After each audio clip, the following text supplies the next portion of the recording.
Professor Nageshwar పై జరిగిన social media trolling వ్యక్తిగత దూషణలను justice Sudarshan Reddy CPI రాష్ట్ర కార్యదర్శి కూనంనేని సాంబశివరావు ఇటు సీనియర్ జర్నలిస్ట్ కె శ్రీనివాస్ తీవ్రంగా ఖండించారు. ప్రొఫెసర్ నాగేశ్వర్ పై రాజకీయంగా కక్షపూరితంగా జరిగిన దాడిపై చర్చించారు. పవన్ కళ్యాణ్ వ్యాఖ్యలు అర్ధరాహితమని కూడా దుయ్యబట్టారు. రాజకీయ లబ్ధి కోసమే తెలుగు రాష్ట్రాల మధ్య చిచ్చు రేపుతున్నారని ఆరోపించారు. అయితే ప్రతి ఒక్కరికి భావ ప్రకటన స్వేచ్ఛ ఉంటుందని, రాజకీయ విశ్లేషణల వల్ల విద్వేషాలు రాగలవని స్పష్టం చేశారు. అసలు విషయాలను పక్కదారి పట్టించేందుకే డైవర్షన్ పాలిటిక్స్ చేస్తున్నారని విమర్శించారు. ప్రొఫెసర్ నాగేశ్వర్ తన వ్యాఖ్యలను వెనక్కి తీసుకున్న సోషల్ మీడియాలో ట్రోలింగ్ దాడి ఆగడం లేదని, దీనిపై రాజకీయ పార్టీలైతే స్పందించాలని తీర్మానించారు. విద్వేషాలు రగిలేలా రాజకీయ నాయకులు వ్యాఖ్యలు చేయకూడదని అయితే తీర్మానం చేశారు. 15 రోజుల పాటు తెలుగు రాష్ట్రాల్లో వేరే అంశమే లేనట్లు ప్రొఫెసర్ నాగేశ్వర్ చుట్టూ పరిభ్రమించడానికి చూస్తే నాకేం అర్థం కావడం లేదు. అసలు ఏంటి, ఎక్కడ జరుగుతుంది, ఎక్కడ మొదలైంది అని. నా వరకు వచ్చే వరకైతే ఇది నా భావ ప్రజ్ఞా స్వేచ్ఛకు సంబంధించిన అంశం. నాపై జరుగుతున్న దాడి విశ్వరూపం మీరంతా చూశారు. ఒకటి, రాజ్యం ప్రభుత్వమే కేసులు పెట్టింది. ఆ కేసులు ఏంటి? రాజ్యాంగం అంగీకరించని, చట్టం ఒప్పుకొని, న్యాయ వ్యవస్థ తిరస్కరించిన కేసులు. మే 7th సెక్షన్ 153 ఆఫ్ ఐపీసీ, ఇప్పుడు దాన్ని సెక్షన్ 192 ఆఫ్ భారత న్యాయ సమితి అంటారనుకుంటాను, పెద్దలంటే సవరించాలి. మే 7th రోజు Andhra Pradesh high court Lagadapati Praveen Kumar versus state of Andhra Pradesh లో ఒక వ్యక్తి చేసిన సోషల్ మీడియా పోస్ట్ పైన అల్లర్లు సృష్టిస్తామనే కేసు పెడితే అంగీకరించము అని చెప్పి దాన్ని కొట్టివేశారు. నిన్న 10 రోజుల క్రితం కొట్టివేశారు. మే 7th రోజు కొట్టివేశారు. జస్ట్ మీకు ఎందుకు ఈ మాట చెప్తున్నా అంటే, ఇది భారత న్యాయ వ్యవస్థ అనేక సార్లు తీర్పులు చెప్పింది. ఈ కేసులు చూస్తే ఆశ్చర్యం వేస్తుంది. ఎలాంటి నోటీస్ ఇవ్వకుండా అరెస్ట్ చేయొచ్చు. అల్లర్లు ప్రేరేపించాడు, కులం చిచ్చు పెట్టాడు. నా మాటలు ఎక్కడ కుల ప్రస్తావనే లేదు. విచిత్రం ఏంటంటే ఆ సెక్షన్లలో ఉన్నది ఏంటంటే, ఇది మాటలకు వర్తించదు, ఈ సెక్షన్ ఉంది, ఆయన పెట్టారు. ఇది స్టేట్మెంట్స్ కు వర్తించదు, ఆయన పెట్టారు. అంటే దీని ఉద్దేశం ఏంటి? పెద్దలు సుదర్శన్ రెడ్డి గారు లాంటి వాళ్ళ ముందు నేను మాట్లాడకూడదు, కానీ డాక్ట్రిన్ ఆఫ్ చిల్లింగ్ ఎఫెక్ట్ అంటారు. అంటే ఎవరు మాట్లాడితే ఇదే జరుగుతుంది అనే సంకేతాన్ని పంపడం. ఇందులో వేరేది ఏమీ లేదు. నాగేశ్వర్ అనే వ్యక్తి ఏదో అనుకోకుండా దొరికాడు అంతే. దీని అసలు లక్ష్యం ఏంటంటే, మేము ప్రశ్నలను అంగీకరించము, ప్రజల పక్షాన మాట్లాడితే అసలే అంగీకరించము, ఈ భావ ప్రజ్ఞా స్వేచ్ఛను అంగీకరించమనే ధోరణి. సో అక్కడికి ఆగిందా అంటే, 2 రాజకీయ పార్టీల ట్రోల్ ఆర్మీలు అత్యంత హేయమైన రీతిలో క్యారెక్టర్ అసాసినేషన్ అనుకో, ఏదైనా అనుకో, దానివల్ల ఏమీ కాదని మీరంతా ఇంత దాకా చెప్పారు. నిజమది. నేను 40 ఏళ్ళుగా రాస్తున్నాను, మాట్లాడుతున్నాను, రాస్తూ పోతాను, సిరా ఇంకే వరకు అని సినారే మాటలు గుర్తొస్తున్నాయి. సో మాట్లాడుతూనే ఉంటాను గొంతులో ప్రాణం ఉన్నంత కాలం. దాంట్లో ఎలాంటి మినహాయింపు లేదు. సో ఎందుకు మాట్లాడతాము? మా జీవితంలో మాట్లాడడం బాధ్యత అనుకున్నాం కనుక మాట్లాడుతున్నాం. సో ఎందుకు మాట్లాడుతున్నాం? పదవుల కొరకు, ప్రలోభాల కొరకు మాట్లాడితే ఎన్నడో ఎక్కడో ఉండేవాళ్ళం. అసలు ఈ రోజు ఎవరన్నా అనేవాళ్ళే కాదు ఈ మాటలు. సో కానీ ప్రజల పక్షాన మాట్లాడడం అనేది నా బాధ్యత అనుకున్నాను, మాట్లాడుతున్నాను, ఇక ముందు కూడా మాట్లాడాలి, అది సమస్య కాదు. కానీ ఉద్దేశం ఏంటి? ఈ మేరకు ఒక ప్రొఫైల్ ఉన్న వ్యక్తినే మేము మాట్లాడనివ్వము అని రాజ్యము, రాజకీయ వ్యవస్థ, సోషల్ మీడియా ట్రోల్ ఆర్మీలు, అనుకూల టీవీ ఛానల్, మీకు ఆశ్చర్యం వేస్తుంది, 2 ప్రధాన ఛానల్స్ లో రైల్వే జోన్ లో కేకే లైన్ లేదు, దాని మీద చర్చ లేదు. విశాఖ స్టీల్ ప్లాంట్ ప్రైవేటీకరణ చర్చ లేదు. వేదాంత అనే వివాదాస్పద కంపెనీ గ్యాస్ బ్లాక్ లో చర్చ లేదు. కానీ నాగేశ్వర్ పై మాత్రం గంటసేపు చర్చించారు. అసలు నిజంగా ఆశ్చర్యం వేస్తుంది. అంటే దీని వెనకాల ఉన్న అసలు రహస్యం ఏంటంటే, రాజ్య భావ ప్రజ్ఞా స్వేచ్ఛ పైన జరుగుతున్నటువంటి ఒక విశృంఖలమైన దాడి. 848 చెరువులు, కుంటలు, తటాకాలనండి, కుంటల కన్నా చిన్న ఏమన్నా ఉంటే సరస్సులనండి హైదరాబాదులో ఉండేటివి. మీరు ఆ బ్లూ బుక్ చూస్తే మీకు తెలుస్తుంది వివరాలన్నీ, నిజాం దగ్గర నుంచి వచ్చినటువంటి. ఇవాళ వాటిని చెరపట్టిన వాళ్ళు ఎవరు సార్? ఒకసారి లెక్క తీతామా?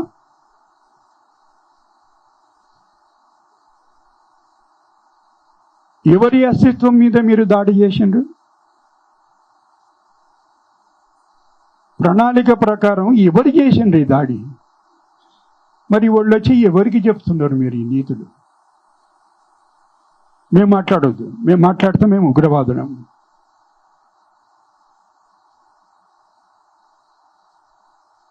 మీలో పరివర్తన వచ్చిండొచ్చు. మీరు మొదలు గాంధేయవాదులు, ఆ తర్వాత మార్క్సిస్టులు, ఆ తర్వాత లోహియైట్స్,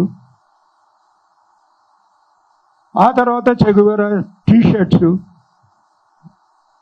ఆ తర్వాత కాషాయం వేసుకొని సనాతన ధర్మం.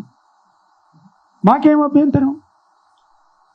ప్రతి మనిషి రూపాంతరం చెందుతుంటాడు, అభిప్రాయాలు మారుతుంటాయి, మార్చుకోవాలి. అది వాడికి ఉండేటువంటి స్వేచ్ఛ.